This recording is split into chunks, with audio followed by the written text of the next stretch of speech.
Hello friends, বন্ধুরা, আরও একটি আমার নতুন ভিডিওতে তোমাদের স্বাগত। আজকে তোমার ক্লাস নম্বর 29 নম্বর ক্লাসে তোমাদের সামনে হাজির হয়েছি। তো ক্লাসটি ভালো লাগলে তোমরা অবশ্যই লাইক করো, কমেন্ট করো, শেয়ার করো এবং চ্যানেলে নতুন হলে চ্যানেলটি অবশ্যই একটি করে সাবস্ক্রাইব করে দিও। তো চলো আর বেশি না বকে ক্লাসগুলো শুরু করা যাক। তো আজকে খুব ভালো ভালো প্রশ্ন আছে, তোমাদের খুব দুর্দান্ত প্রশ্ন আছে। তোমার কত সালে ভারতবর্ষে মহাকাশ গবেষণা প্রকল্প শুরু হয়? আরও একবার প্রশ্নটি বলছি, কত সালে ভারতবর্ষে মহাকাশ গবেষণা প্রকল্প শুরু হয়? তো সালটি হচ্ছে 1962 সাল। এই প্রশ্নের সঠিক অ্যান্সার হয়ে যাবে তোমার 1962 সাল। খুব ভালো একটি প্রশ্ন। তারপরে তোমার আরও একটি প্রশ্ন, কেরালা যে রাজ্য, সেই কেরালা রাজ্যের রাজধানীর নাম কি? তো কেরালা রাজ্যের রাজধানীর নাম হচ্ছে ত্রিবন্তপুরম। কেরালা রাজ্যের রাজধানীর নাম হচ্ছে ত্রিবন্তপুরম। খুব ভালো একটি প্রশ্ন, সহজ প্রশ্ন, কিন্তু এই ধরনের প্রশ্ন তোমাদের পরীক্ষাতে চলে আসে। তারপরে ভারতবর্ষের যে সংসদ, সেই সংসদের নাম কি? তো ভারতবর্ষের যে সংসদ, সেই সংসদের নাম হচ্ছে তোমার লোকসভা, রাজ্যসভা। এবং তার পাশাপাশি এগুলো জেনে রাখা ভালো, ভারতবর্ষের মুদ্রা, সেই মুদ্রার নাম কি? তো ভারতবর্ষের যে মুদ্রা, সেই মুদ্রার নাম হচ্ছে বন্ধুরা ইন্ডিয়ান রুপি। সেই মুদ্রাকে বলা হয় তোমার ইন্ডিয়ান রুপি। এবং ভারতবর্ষের আর এর রিলেটেড আরও প্রশ্ন, হচ্ছে ভারতবর্ষের জাতীয় স্তম্ভ বা জাতীয় প্রতীক। ভারতবর্ষের যে জাতীয় স্তম্ভ, মানে প্রত্যেকটা দেশের একটি আলাদা জাতীয় স্তম্ভ থাকে। তো ভারতবর্ষের জাতীয় স্তম্ভ হচ্ছে তোমার অশোক স্তম্ভ। যে চিহ্ন, সেই অশোক স্তম্ভের চিহ্নটাই হচ্ছে ভারতবর্ষের সবথেকে বড় জাতীয় স্তম্ভ। তারপরে এর রিলেটেড আরও প্রশ্ন আমি তোমাদের জানাবো। ক্লাসগুলো ভালো লাগলে অবশ্যই লাইক করবে, কমেন্ট করবে, শেয়ার করবে এবং চ্যানেলে নতুন হলে চ্যানেলটি সাবস্ক্রাইব করবে। এর পাশাপাশি আরও গুরুত্বপূর্ণ ভাইটাল প্রশ্ন, বাংলাদেশের সংসদের নাম কি? তো সেই বাংলাদেশের সংসদের নাম হচ্ছে বন্ধুরা জাতীয় সংসদ। বাংলাদেশের সংসদের নাম হচ্ছে জাতীয় সংসদ। এবং এই রিলেটেড আরও প্রশ্ন, সেই প্রশ্নগুলি হচ্ছে বাংলাদেশের যে মুদ্রা, সেই মুদ্রার নাম কি? তো বাংলাদেশের যে মুদ্রা, সেই মুদ্রার নাম হচ্ছে টাকা। মানে বাংলাদেশের মুদ্রাকে টাকা নামে আখ্যা দেওয়া হয়। এই রিলেটেড প্রশ্ন, এগুলো তোমরা মনে রাখবে। এবং বাংলাদেশের জাতীয় প্রতীক কি? তো বাংলাদেশের জাতীয় প্রতীক হচ্ছে তোমার জলপদ্ম প্লাস শামুক। এগুলো হচ্ছে বাংলাদেশের জাতীয় প্রতীক। আর এর পাশাপাশি আরও একটি প্রশ্ন, যেগুলো এই বাংলাদেশের রিলেটেড, বাংলাদেশের রাজধানী কি? এগুলো তোমরাও জানো, ঢাকা। এগুলো মনে রাখবে তোমার। তারপরে এর রিলেটেড আরও বিভিন্ন ধরনের প্রশ্ন তুমি পাবে। G20 আন্ডারে যে দেশগুলো, সেই দেশগুলোর নাম কি? তো G20 আন্ডারে যে দেশগুলো, সেই দেশগুলো হচ্ছে মোট 20টি দেশ আছে এই G20 সদস্য। ভারত সহ এর অন্যান্য আরও কয়েকটি গুরুত্বপূর্ণ দেশ আছে, সেগুলো G20 সদস্য। সেই নামগুলো আমি তোমাদের বলে দিচ্ছি, এই নামগুলো পরীক্ষাতে চলে আসে। যেমন চীন, জাপান, ব্রাজিল, মেক্সিকো, দক্ষিণ আফ্রিকা, ইউরোপিয়ান যুক্তরাষ্ট্র, জার্মানি, রাশিয়া, সৌদি আরব, তুর্কি, ইন্দোনেশিয়া ইত্যাদি। এইসব দেশগুলোর নাম মনে রাখবে, এগুলো তোমাদের পরীক্ষাতে তুলে দেয়। তারপরে SAARCর সদস্যভুক্ত দেশ কোনগুলো? খুব গুরুত্বপূর্ণ ভাইটাল একটি কারেন্ট অ্যাফেয়ার্স। SAARC এর গুরুত্বপূর্ণ সদস্য দেশ কোনগুলো? তো ভারত, পাকিস্তান, ভুটান, বাংলাদেশ, শ্রীলঙ্কা, নেপাল, মালদ্বীপ, আফগানিস্তান। খুব ভালো ভালো প্রশ্ন পাবে বন্ধুরা। তোমরা চ্যানেলটি দেখো এবং চ্যানেলটি অবশ্যই সাবস্ক্রাইব করো। তো নেপাল, এবার এই রিলেটেড আরও একটি প্রশ্ন আসে, নেপাল। তো নেপালের সংসদের নাম কি? তো নেপালের সংসদের নাম হচ্ছে বন্ধুরা প্রতিনিধি সভা ও রাষ্ট্রীয় সভা। এবং নেপাল রিলেটেড আরও তোমাদের প্রশ্ন যেগুলো আসতে পারে তোমাদের এক্সামে, নেপালের যে মুদ্রা, মানে নেপালের লোক কি মুদ্রা ব্যবহার করে, তো নেপালের যে মুদ্রা সেই মুদ্রার নাম হচ্ছে নেপালিস রুপি, মানে নেপালিস রুপি নামে আখ্যা দেওয়া হয় সেই মুদ্রাকে। যেমন ইন্ডিয়ান রুপি, তারপরে বাংলাদেশের টাকা, পাকিস্তান রুপি, সেমন নেপালিয়ান রুপি নামে আখ্যা দেওয়া হয়। তো নেপালের জাতীয় প্রতীক, মানে নেপালের জাতীয় প্রতীক কি, নেপালের জাতীয় প্রতীক হচ্ছে সিংহ। দেখবে নেপালের পতাকায় সিংহের ছবি থাকে। নেপালের জাতীয় প্রতীক হচ্ছে সিংহ। এবং নেপালের রাজধানী হচ্ছে শ্রী জাইওয়ানা আন্দ্রপুরম বা পূর্বতন কলম্বো। নেপালের রাজধানী হচ্ছে তোমার কাঠমান্ডু। এটা ভুল বলেছিলাম, নেপালের রাজধানী হচ্ছে কাঠমান্ডু। তারপরে জাপান, এর পাশাপাশি জাপানের সংসদের নাম কি, খুব গুরুত্বপূর্ণ একটি ভাইটাল প্রশ্ন। জাপানের যে সংসদ, সে জাপানের সংসদের নাম কি, তো জাপানের সংসদের নাম হচ্ছে তোমার National Diet House of Representatives ও হাউস অফ কাউন্সিলস। এটি হচ্ছে ন্যাশনালের জাপানের তোমার সংসদ। এর পাশাপাশি মনে রাখবে জাপানের মুদ্রার নাম কি, জাপানের মুদ্রার নাম হচ্ছে জাপানিজ ইয়েন মুদ্রা। খুব একটি ভালো প্রশ্ন, জাপানি ইয়েন্স মুদ্রা। খুব ভালো ভালো প্রশ্ন আছে, শোনো, ক্লাসটি অবশ্যই দেখো, কেউ এড়িয়ে যাবে না।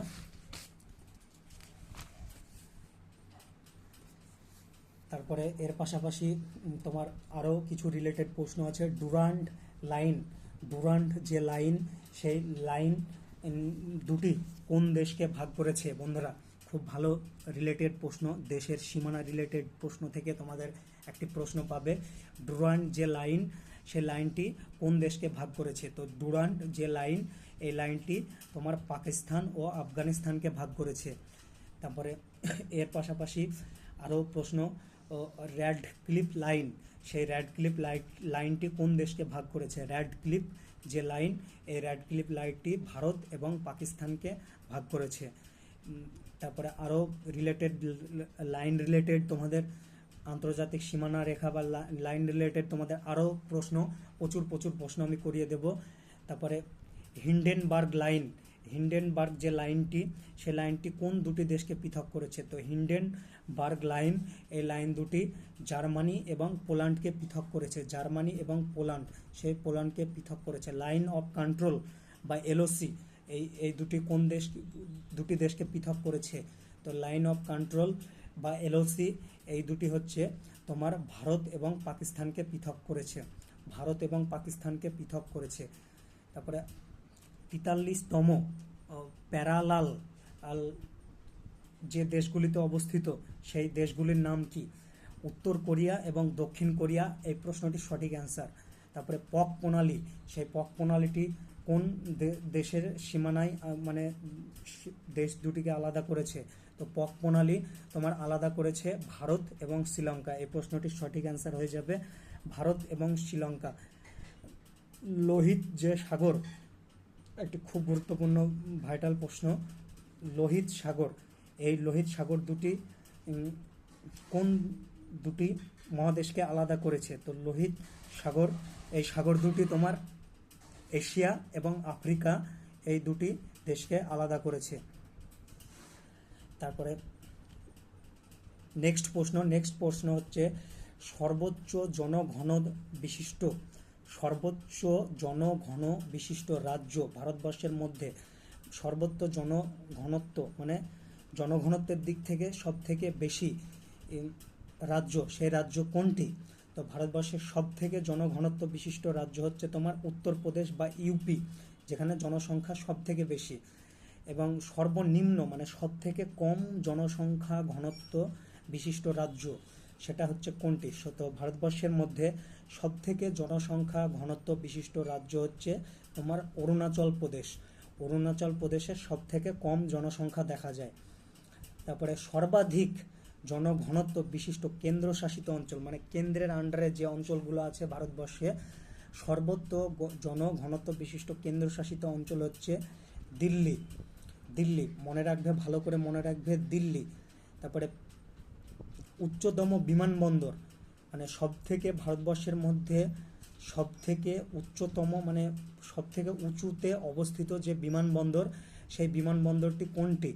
সব থেকে উঁচুতে অবস্থিত যে বিমানবন্দর, সেই বিমানবন্দরটি হচ্ছে তোমার নাম হচ্ছে কুশক বাকুলা আর রিমপেহ, যেটা লেহে অবস্থিত, লে বা লাদাখে অবস্থিত। তারপরে ভারতবর্ষের সব থেকে বৃহত্তম বন্দর কোনটি? খুব ভালো প্রশ্ন। ভারতবর্ষের সব থেকে বৃহত্তম বন্দর, সেই বৃহত্তম বন্দর কোনটি? ভারতবর্ষের সব থেকে বৃহত্তম যে বন্দর, বন্ধুরা, সব থেকে বৃহত্তম যে বন্দর, সেই বন্দরটি হচ্ছে মুম্বাইয়ে অবস্থিত নবসেবা জওহরলাল নেহেরু বন্দর। নবসেবা জওহরলাল নেহেরু বন্দর সব থেকে ভারতবর্ষের বৃহত্তম বন্দর। তারপরে এই রিলেটেড আরও প্রশ্ন আছে, দীর্ঘতম যাত্রীবাহী রেল রুট, মানে সব থেকে ভারতবর্ষের যে রেল ট্র্যাক আছে, সব থেকে দীর্ঘতম রেল ট্র্যাক মানে রুট, সেই রুটটি কোনটি? সেই রুটটি হচ্ছে আসামের Dibrugarh two south Indian Kanyakumarika, যেটা দিয়ে চলে, ডিব্রুগড় থেকে ছাড়ে বিবেক এক্সপ্রেস, সেটা কন্যাকুমারিকা পর্যন্ত যায়। সেই রুটের মানে যে কিমি, সেটা হচ্ছে 4273 কিলোমিটার। এর উপরে ভারতবর্ষের আর কোনো ট্রেন যায় না। এটাই হচ্ছে ভারতবর্ষের দীর্ঘতম যাত্রীবাহী রেল রুট, যেটার নাম হচ্ছে বিবেক এক্সপ্রেস। সেটা আসামের ডিব্রুগড় থেকে ছাড়ে এবং লাস্টে সেটা তামিলনাড়ুর কন্যাকুমারিতে গিয়ে লাস্ট স্টেশন। তারপরে আরও একটি গুরুত্বপূর্ণ ভাইটাল প্রশ্নটি হচ্ছে বৃহত্তম যে কারাগার, সেই বৃহত্তম কারাগারটি কোনটি? তো বৃহত্তম যে কারাগার, সেই কারাগারটি হচ্ছে তোমার ভারতবর্ষের বৃহত্তম যে কারাগার, সেই কারাগারটি অবস্থিত দিল্লিতে, দিল্লির তিহার জেল। সেই তিহার জেল হচ্ছে ভারতবর্ষের সবথেকে গুরুত্বপূর্ণ বৃহত্তম কারাগার। তারপরে দীর্ঘতম ক্যান্টিলিভার সেতু, মানে ক্যান্টিলিভার বা ঝুলন্ত সেতু, যেখানে ব্রিজের যে সেতুর তলে একটিও পুল নেই, সেই ব্রিজটি ভারতবর্ষের কোন রাজ্যে অবস্থিত? তো সেই ভারতবর্ষের কোন রাজ্যে অবস্থিত? সেটি হচ্ছে পশ্চিমবঙ্গ রাজ্যে অবস্থিত। এই প্রশ্নটি তোমাদের কলকাতা পুলিশের পরীক্ষাতে 2020 সালে এসেছিল। এটা নাম উল্টে দেয়, যে রবীন্দ্র সেতু নামে আখ্যা দেওয়া হয়েছে কোন সেতুকে? তো রবীন্দ্র সেতু নামে আখ্যা দেওয়া হয়েছে তোমার হাওড়া ব্রিজ, যেটা পশ্চিমবাংলার হাওড়াতে অবস্থিত, সেই হাওড়া ব্রিজকেই এই দীর্ঘতম ক্যান্টিলেভার সেতু হিসাবে আখ্যা দেওয়া হয়েছে। তারপরে আরও একটি প্রশ্ন, বৃহত্তম গুহা মন্দির বা কৈলাস মন্দির, মানে বৃহত্তম যে গুহা মন্দির, সেই মন্দিরটির নাম কি? তো বৃহত্তম গুহা মন্দির, সেই মন্দিরটির নাম হচ্ছে কৈলাস মন্দির। এবং ইলোরার মন্দির, এটি অবস্থিত তোমার এই রিলেটেড প্রশ্ন, এটি অনেক সময় দিয়ে দিতে পারে যে ইলোরা মন্দির ভারতবর্ষের কোন রাজ্যে অবস্থিত? তো ইলোরা মন্দির ভারতবর্ষের মহারাষ্ট্র রাজ্যে অবস্থিত। এই ধরনের প্রশ্ন অনেকবার তোমাদের প্রশ্নগুলো রিলেটেড চলে আসে। প্রাচীনতম জাদুঘর, ভারতের সবথেকে প্রাচীনতম যে জাদুঘর, সেই জাদুঘরটি কোনটি? তো ভারতবর্ষের সবথেকে প্রাচীনতম যে জাদুঘর, সেই জাদুঘরটি হচ্ছে কলকাতা ন্যাশনাল জাদুঘর, মানে কলকাতায় যে আলিপুরে যে জাদুঘরটি আছে, সেই জাদুঘরটি হচ্ছে ভারতবর্ষের সবথেকে প্রাচীনতম বৃহত্তম জাদুঘর। দেখো বন্ধুরা, ভিডিওগুলো ভালো লাগলে অবশ্যই লাইক করবে, কমেন্ট করবে, শেয়ার করবে এবং চ্যানেলে নতুন হলে চ্যানেলটি অবশ্যই একটি করে সাবস্ক্রাইব করে দেবে। দেখো, এই ভিডিওগুলো আমি বানাই, অনেক কষ্ট হয়, আমিও নিজে ডাব্লিউপির ক্যান্ডিডেট, পড়াশোনা করি এবং ভিডিওগুলো বানাই। তোমাদের একটি সাবস্ক্রাইব, একটি লাইক, একটি কমেন্ট একটি চ্যানেলকে অনেক দূরে এগিয়ে নিয়ে যাবে। তো এর পাশাপাশি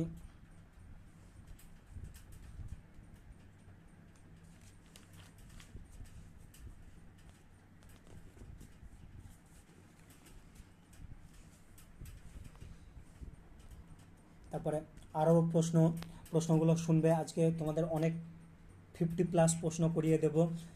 ভারতবর্ষের বৃহত্তম চিড়িয়াখানা, সেই চিড়িয়াখানাটি কোন রাজ্যে অবস্থিত? তো ভারতবর্ষের বৃহত্তম চিড়িয়াখানা, সেই চিড়িয়াখানাটি তোমার অবস্থিত লখনৌ চিড়িয়াখানা, যেটা ভারতবর্ষের ইউপি উত্তরপ্রদেশ রাজ্যে অবস্থিত।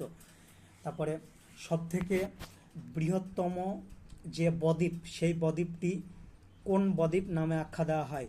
সবথেকে বৃহত্তম যে বদ্বীপ সেই বদ্বীপটি সুন্দরবন বদ্বীপ নামে আখ্যা দেওয়া হয়।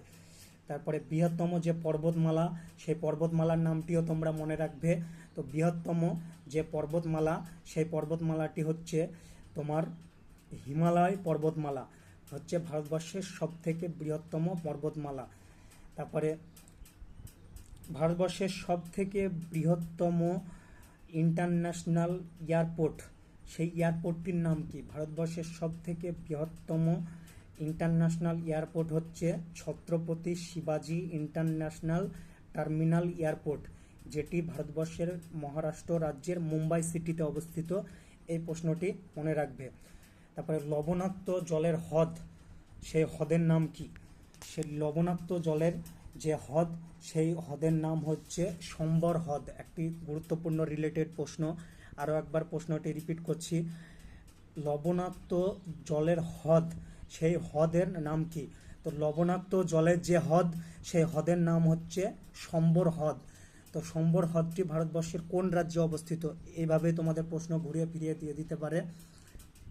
তো সম্বর যে হ্রদ সেই হ্রদটিও অবস্থিত ভারতবর্ষের রাজস্থান রাজ্যে। তারপরে বৃহত্তম মসজিদ, ভারতবর্ষের সবথেকে বৃহত্তম মসজিদ সেই মসজিদের নাম কি? তো ভারতবর্ষের বৃহত্তম যে মসজিদ সেই মসজিদের নাম হচ্ছে তাজ উল মসজিদ। তাজ উল মসজিদ মসজিদ সেটা নাম।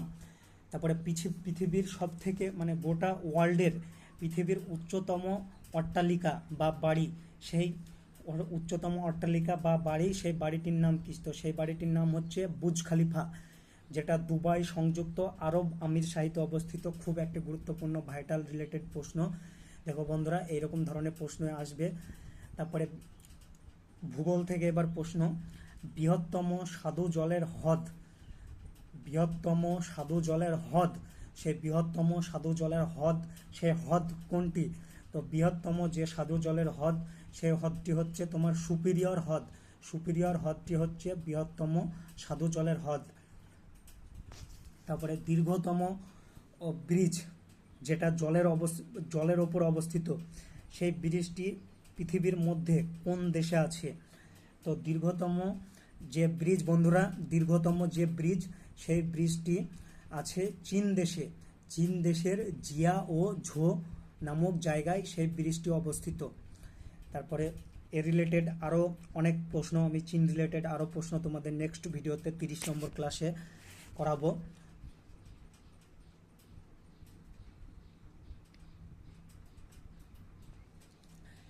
দীর্ঘতম টানেল, দীর্ঘতম যে টানেল সেই টানেল বা রোড সেই রোডটি কোনটি? তো দীর্ঘতম যে টানেল সেই টানেলটি হচ্ছে নরওয়েতে অবস্থিত। নরওয়েতে অবস্থিত দীর্ঘতম টানেল সেই টানেলটি হচ্ছে নরওয়েতে অবস্থিত। এই প্রশ্নের সঠিক অ্যান্সার হয়ে যাবে নরওয়ে। এই প্রশ্নের সঠিক অ্যান্সার হয়ে যাবে তোমার নরওয়ে। তারপরে তোমার আরও কিছু তোমাদের প্রশ্ন, ভিডিওটি কেউ স্কিপ করে যাবে না, ভিডিওটি দেখবে। সেরা যে চলচ্চিত্র সেই চলচ্চিত্রের প্রাপকের নাম কি? তো সেরা চলচ্চিত্র প্রাপকের নাম হচ্ছে রাজি। তো তারপরে সেরা পরিচালকের নাম কি? সেরা পরিচালকের নাম হচ্ছে মেঘনাদ গুলরাজ।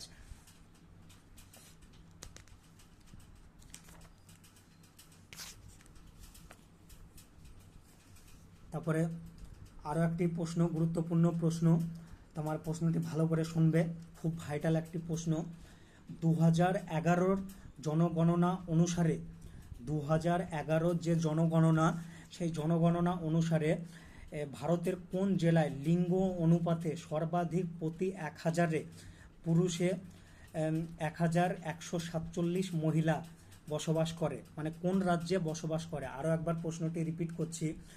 2011 জনগণনা অনুসারে ভারতবর্ষের কোন জেলায় লিঙ্গ অনুপাতে সর্বাধিক প্রতি 1000-এ পুরুষে 1147 মহিলা বসবাস করে? এটি কোন রাজ্যে? তো এখানে 1 নম্বর অপশান হচ্ছে রুদ্রপ্রয়াগ বা উত্তরাখণ্ড, 2য় নম্বর অপশান হচ্ছে ইদুক্কি বা কেরালা, 3য় নম্বর অপশান হচ্ছে মাহে বা পুদুচেরি, 4র্থ নম্বর অপশান হচ্ছে রত্নাগিরি বা মহারাষ্ট্র।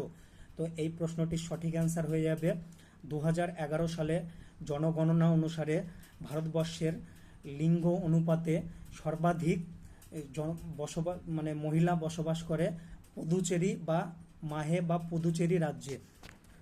তারপরে পরের প্রশ্ন, এসএলভি কথার অর্থ কী?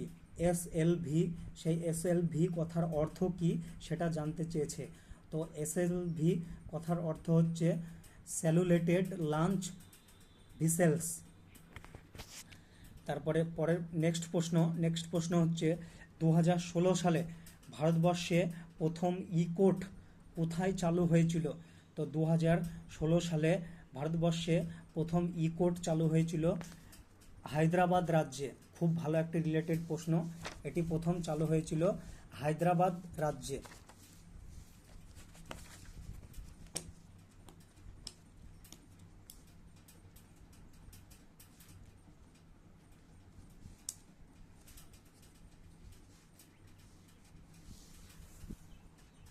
তারপরে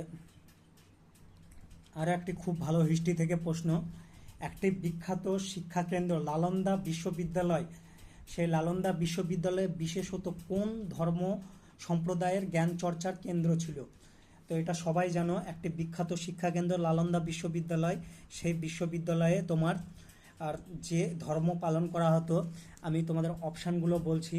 সেই ধর্ম হচ্ছে বৌদ্ধ ধর্ম, জৈন ধর্ম, বৈষ্ণব ধর্ম, তারপরে তন্ত্র ধর্ম। তো এখানে তোমার বৌদ্ধ ধর্ম পালন করা হতো। তারপরে অষ্টাধ্যায়ী যে গ্রন্থ, সেই অষ্টাধ্যায়ী গ্রন্থের রচয়িতা কে? তো অষ্টাধ্যায়ী গ্রন্থের রচয়িতা হচ্ছে পাণিনির রচিত অষ্টাধ্যায়ী। তারপরে কে প্রথম গুপ্ত রাজা হিসাবে পরিচিত ছিল? আরও একবার প্রশ্নটি বলছি, কে প্রথম গুপ্ত রাজা হিসাবে পরিচিতি ছিল? তো যে মহান ব্যক্তি প্রথম গুপ্ত রাজা হিসাবে পরিচিতি ছিল তিনি হচ্ছে, আমি অপশানগুলো বলছি, শ্রীগুপ্ত, প্রথম চন্দ্রগুপ্ত, ঘটোৎকচ, প্রথম কুমারগুপ্ত। তো এই প্রশ্নটির সঠিক অ্যান্সার হয়ে যাবে শ্রীগুপ্ত, এই প্রশ্নটির সঠিক অ্যান্সার হয়ে যাবে।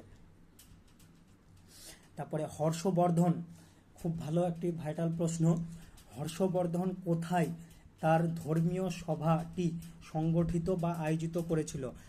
হর্ষবর্ধন তার যে ধর্মীয় সভা, সেই সভাটি কোথায় আয়োজিত করেছিল? 1 নম্বর অপশান মথুরা, 2য় নম্বর অপশান বারাণসী, 4র্থ নম্বর অপশান হচ্ছে তাম্রলিপ্ত, তারপরে 5ম অপশান হচ্ছে প্রয়াগ।